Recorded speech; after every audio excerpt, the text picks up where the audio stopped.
বন্ধু মিলে একটি মেয়েকে রাতে তাদের ফ্ল্যাটে তারা সেই মেয়েটির সাথে সারা রাত ফুর্তি করবে। কিন্তু দেখা যায় এক বন্ধুর স্ত্রী হলো সেই মেয়েটা, যে মেয়েটাকে ফ্ল্যাটে ডেকেছে। বন্ধুর মোবাইলটা অঙ্কিত হাতে নিয়ে ছবিগুলো দেখছিল। হঠাৎ একটি ছবিতে এসে তার হাত থেমে গেল। ওই ছবিটার দিকেই তাকিয়ে রইল অরিত্র। কয়েক সেকেন্ডের নীরবতার পর সে কাঁপা গলায় অঙ্কিতের কাছে জানতে চাইল, এই ছবিটা তোর মোবাইলে এলো কি করে? বন্ধু অঙ্কিত হেসে উত্তর দিল, কেন, মেয়েটাকে চিনিস নাকি? আজকেই তো সে মেয়েটা আসছে আর একটু পরে আমাদের সাথে রাত কাটাবে।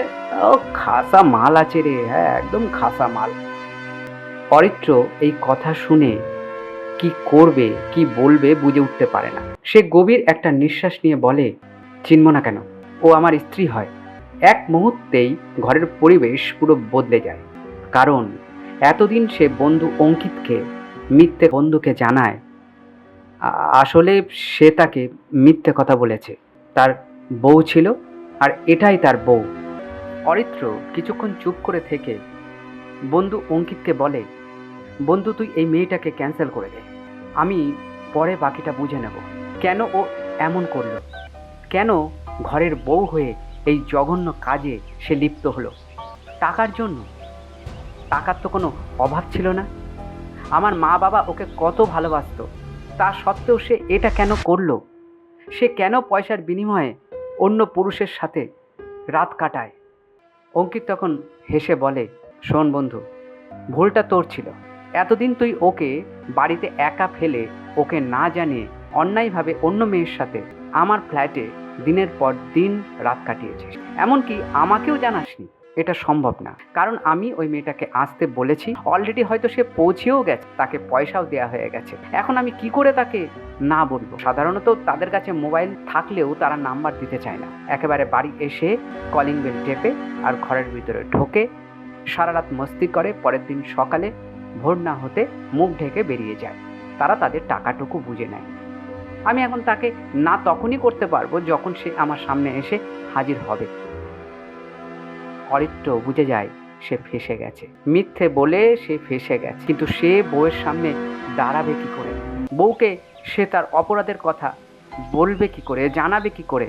আর বউকেই বা জিজ্ঞেস করবে কি করে? বকার সম্পূর্ণ অধিকার সে হারিয়ে ফেলেছে। এইসব যখন সে ভাবছে, তখন বাইরে কলিং বেলের আওয়াজ। অঙ্কিত কিছুটা দ্বিধা করলেও অবশেষে দরজাটা খুলে মেয়েটাকে ঘরে নিয়ে আসে।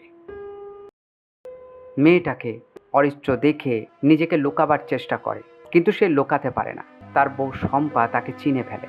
শম্পা অরিত্রকে জিজ্ঞেস করে, তুমি এখানে কি করছো? তুমি তো কাজের জন্য বাইরে গেছো, আমাকে তো সেটাই জানিয়েছো।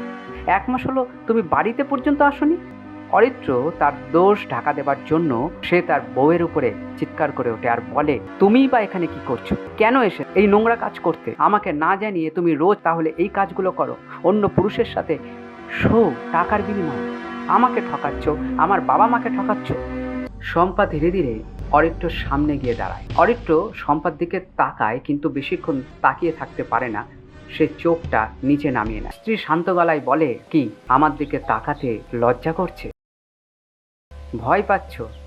অপমান লাগছে? তুমি ভাবো তো, আজ মাত্র কয়েক মিনিট তুমি যে কষ্টটা অনুভব করলে, আমি বছরের পর বছর সেই কষ্ট নিয়েই বেঁচেছি।